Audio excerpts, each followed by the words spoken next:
Hello there, this is All 24 News, live from Algiers. I'm Kirifat Zachary, and these are tonight's top stories. Tonight in Gaza, dozens killed in Zionist strikes north and south. UN warns of a reversible catastrophe as Europe ramps up push for a ceasefire. Details just ahead. Next up, Algeria and Mauritania vow closer ties. Algiers reaffirms African unity, slams despicable schemes aimed at undermining national stability.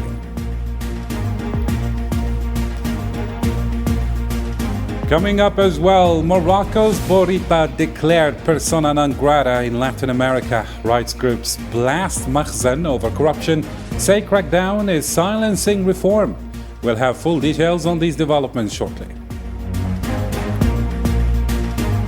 Also in tonight's headlines, as Ukraine is hit by third night of strikes, the West lifts arms ban on Kiev. Russia slams the move as reckless, and Trump calls Putin crazy and scolds Zelensky. Stay tuned, full details coming right up. Welcome back to the program. In our news tonight, the Palestinian Civil Defense says 35 bodies were recovered following a series of Zionist airstrikes on Gaza Monday. In Jabal al-Balad, 25 members of one family, mostly women and children, were killed when their home was hit twice. Additional casualties were reported in strikes on Al-Karama, Al-Tufah, and Al-Zaytun neighborhoods of Gaza City.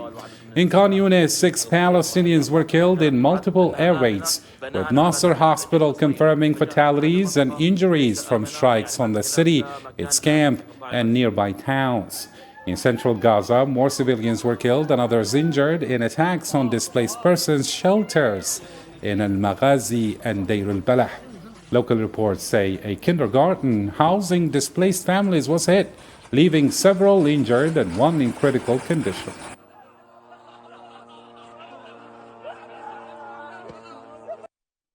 Similarly, at least 30 Palestinians were killed and dozens other wounded in a Zionist airstrike at dawn Monday that hit a school sheltering displaced families in Gaza City's Ad-Darraj neighborhood. Local sources say many of the victims were children, including 18 from a single family. More details with Zahra Frajani in this report. In Gaza's Ad-Darraj neighborhood, an UNRWA school sheltering displaced families became the last target of the occupation's relentless offensive. The scale of the destruction lays bare the brutal force of the overnight strike.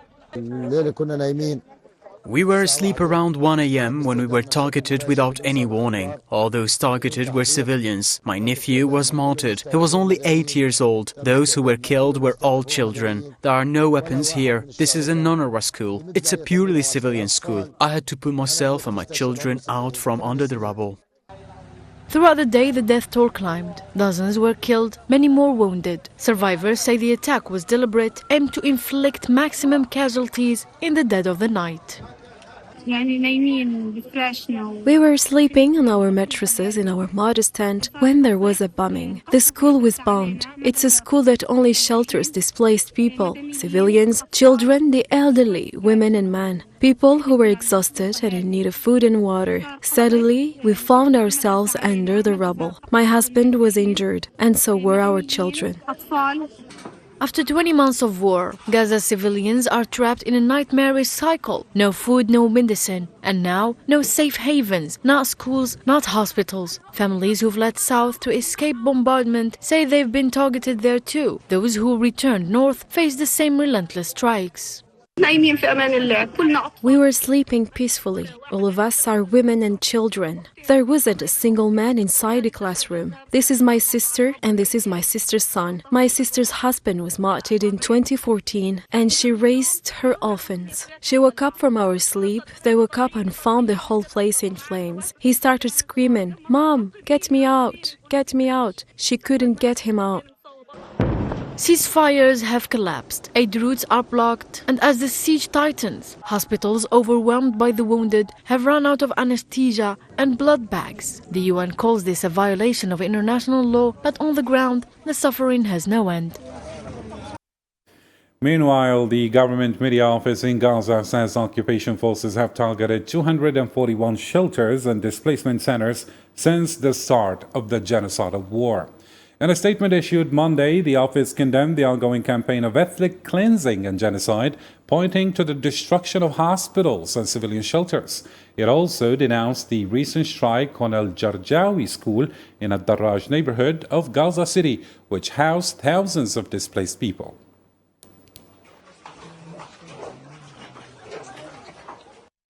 Turning now to the international response, the executive director of the World Food Programme, Cindy McCain, has warned that the humanitarian crisis in Gaza is reaching catastrophic levels. In a press interview on Saturday, McCain stressed that the World Food Programme will not stand by as starvation is used as a weapon. She cautioned that if the current conditions persist, the region could face an irreversible disaster. On the diplomatic front now, Spanish Foreign Minister José Manuel Álvarez has urged European nations to support his country's call for sanctions on the Zionist entity, warning against what he described as the transformation of Gaza into a graveyard. Speaking alongside his German counterpart on Monday, Álvarez reiterated Spain's commitment to the two-state solution and its firm rejection of the displacement of Palestinians. He also described the humanitarian situation in Gaza as unbearable.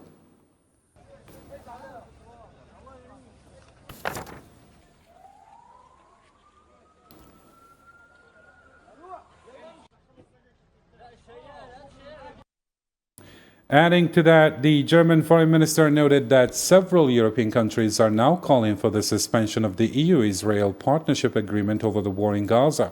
He added that Germany does not oppose reviewing the deal, signaling a potential shift in Europe's stance on the Zionist offensive. The German position is clear. There can be only a two-state solution. There must be no expulsion from the Gaza Strip. There must be no policy of starvation, and there must be a positive supply of aid and humanitarian goods. We have said this time and again, and I also made this clear during my visit, and this situation has at least improved somewhat since then, even if it's still not sufficient. Immerhin seitdem etwas besser geworden, wenn auch noch nicht ausreichend. Further afield, Australian Prime Minister Anthony Albanese has slammed the entity's blockade on Gaza, calling it unacceptable and outrageous. Speaking in Canberra, Albanese said restrictions on food and aid access must end, adding that Australia has made its position quite clear directly to Tel Aviv. Well, Israel's actions are completely unacceptable. It is outrageous that there be a blockade of food and supplies to people who are in need in Gaza. We've made that very clear by signing up to international statements. And finally, in this file, for the first time, the Palestinian flag was raised at the World Health Organization in Geneva, following a symbolic win in Monday's vote. The resolution, backed by China and Arab nations, passed with 95 votes in favor, 4 against, and 27 abstentions. This comes as momentum builds up toward wider recognition of Palestinian statehood.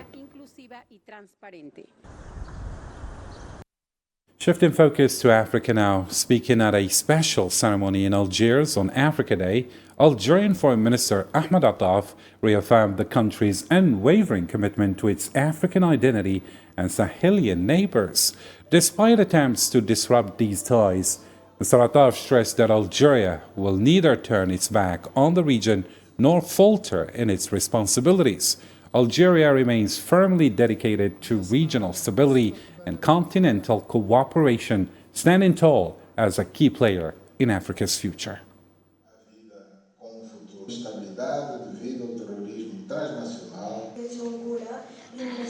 وبالرغم مما يراد Even though there have been some efforts to stir up problems and disrupt Algeria's calm and constructive ties with its brothers and neighbors in the Sahel, our country remains unwavering. We stand by our principles, stay true to our values, and honor our commitments and responsibilities with sincerity and integrity. Algeria has never and will never turn its back on its African identity, especially when it comes to its Sahelian neighborhood. On the same occasion, in addressing the Sahrawi issue, Minister Attaf said the African liberation struggle is far from over.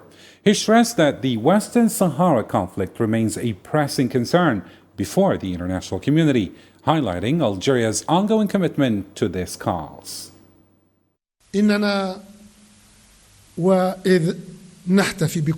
As we celebrate all the progress our continent has made, we must also recognize that the road ahead is still long and could grow even more complicated. Given the challenges of today's world, the fight of Africa's full liberation isn't over. The issue of Western Sahara still stands before us and before the international community as a powerful reminder that an entire African people continue to be denied the right to express themselves, to have their voices heard, and to shape their own future, just as international resolutions clearly call for it. Minister Attaf also emphasized the Palestinian cause as a natural extension of Africa's fight against colonialism, discrimination, and occupation. He highlighted Gaza's tragic transformation into a symbol of abuse and genocide, underscoring Algeria's solidarity with the Palestinian people. The same goes for the Palestinian cause, one that Africa has wholeheartedly embraced as part of its broader struggle for liberation across the continent. It's a natural continuation of the fight against colonialism, discrimination, and occupation that so many African nations have endured. Just like Soweto, Sharpeville, Leopoldville, Sétif, Galma, and Karata once bore witness to oppression and brutality, today Gaza is witnessing acts of cruelty and genocide. To some economy news now, Algeria and Mauritania have reaffirmed their commitment to speeding up cooperation projects as part of their shared strategic vision for deeper integration and complementarity. During a meeting between Algerian Prime Minister Nadir Al-Arbawi and Mauritanian Ambassador Sidi Mohammed Abdallah, both sides discussed upcoming bilateral events and reviewed progress on key development and infrastructure initiatives. A statement from the Prime Minister's office highlighted the strong momentum in cooperation driven by the guidance of both nations' leaders. Still with Algeria-related news, Army General Said Chengriha, Algeria's Chief of Staff of the National People's Army, condemned what he called the failure of hostile plans against the country, comparing them to those foiled by past generations. Speaking to military personnel in the 2nd Military Region via video conference, Chengriha highlighted Algeria's steadfast commitment to a comprehensive national renaissance, economic growth, and strategic advancement.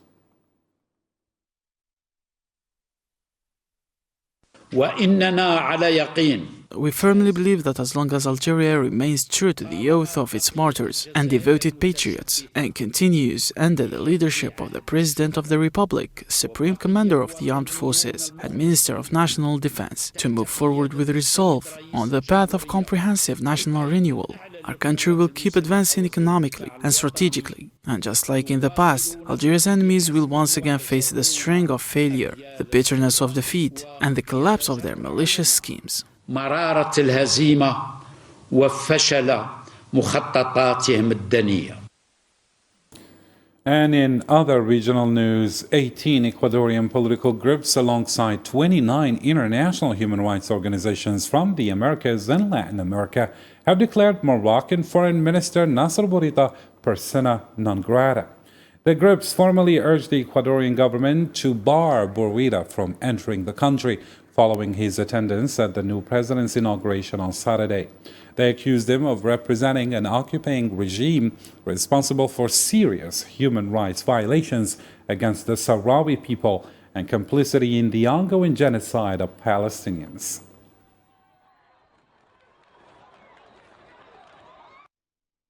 In Morocco still, Mohamed El Ghallousi, head of the Moroccan Association for the Protection of Public Funds, has accused the Mahsen regime of undermining the constitution and threatening judicial independence. In a Facebook post Sunday, El Ghallousi charged the authorities are shielding a powerful elite from accountability, ignoring laws protecting whistleblowers who expose bribery, embezzlement, and corruption. He also warned that the regime aims to isolate constitutional institutions and civil society in the fight against corruption.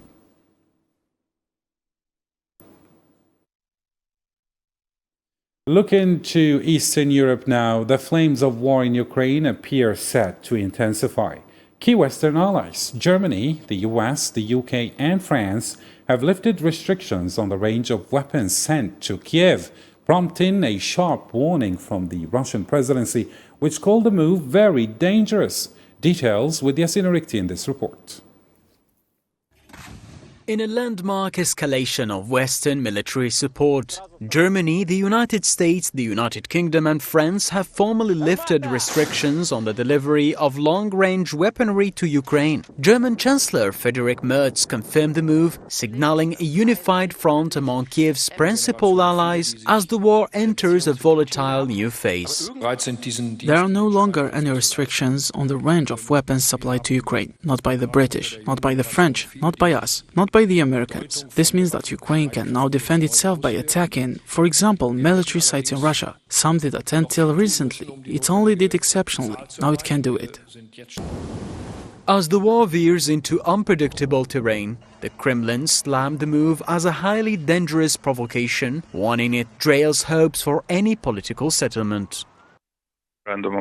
This has already been said many times. We see how the Ukrainians are striking our social infrastructure, peaceful infrastructure facilities. This is a retaliatory strike, and a strike precisely at military facilities, at military targets. The Russian draft of peace memorandum has not yet been submitted. The work continues. This is a serious project, a draft of a serious document that requires careful verification and preparation. As for the prisoner exchange, it will continue in the implementation of the agreements that were reached in Istanbul. We are talking about implementation of the Istanbul agreements.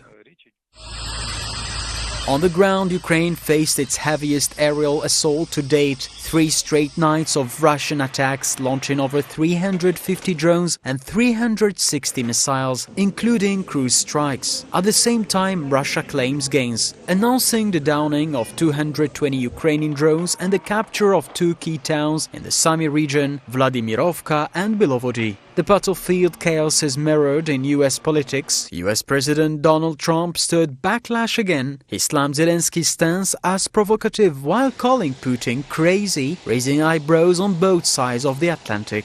Yeah, I'll give you an update. I'm not happy with what Putin's doing. He's killing a lot of people, and I don't know what the hell happened to Putin. I've known him a long time, always gotten along with him, but he's sending rockets into cities and killing people, and I don't like it at all, okay?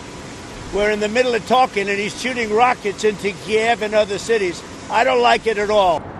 Yet, despite the rhetoric, there are still flickers of diplomacy. The Kremlin surprisingly welcomed what it called constructive signals from Washington, hinting back-channel talks could resume. But with Western missiles now poised to strike deeper into Russia and Kyiv vowing retaliation for this week's attacks, hopes for peace seem more distant than ever. In Middle Eastern affairs, Iran has reaffirmed its commitment to uranium enrichment, ruling out any suspension. At a Monday press conference, Foreign Ministry spokesman Ismail Bagay called preventing uranium enrichment a red line in ongoing negotiations with the United States. Tehran insists this stance is non-negotiable as talks continue over its nuclear program.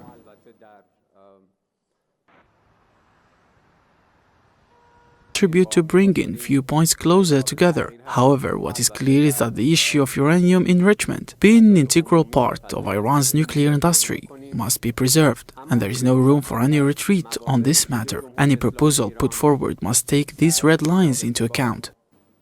Iranian Foreign Ministry spokesman Ismail Bagay also announced that President Masoud Pezeshkian's upcoming visit to Oman on May 27th and 28th will focus on key regional developments, including Iranian-American nuclear negotiations.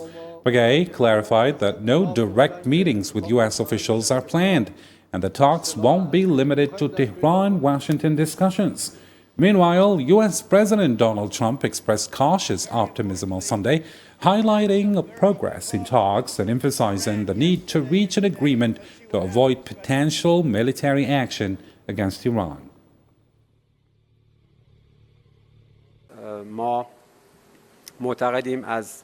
If there is a genuine goodwill in this matter, if the true goal is to ensure that there are no nuclear bombs in Iran, then we too can say we are optimistic about continuing negotiations. This is a significant one. If the aim is to deprive Iran of its legitimate rights under the NPT, then we certainly do not believe that such a process will lead to any result.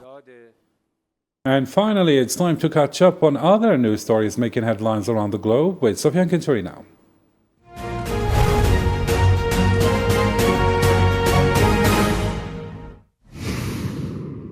The Sudanese army announced Monday it had taken control of a heavy weapons depot in Salha, south of Omdurman, from the Rapid Support Forces. Footage showed anti-armor weapons and ammunition, with the army claiming its special forces took over the site. It also stated that the family of RSF leader Daglo was found in a nearby residential building.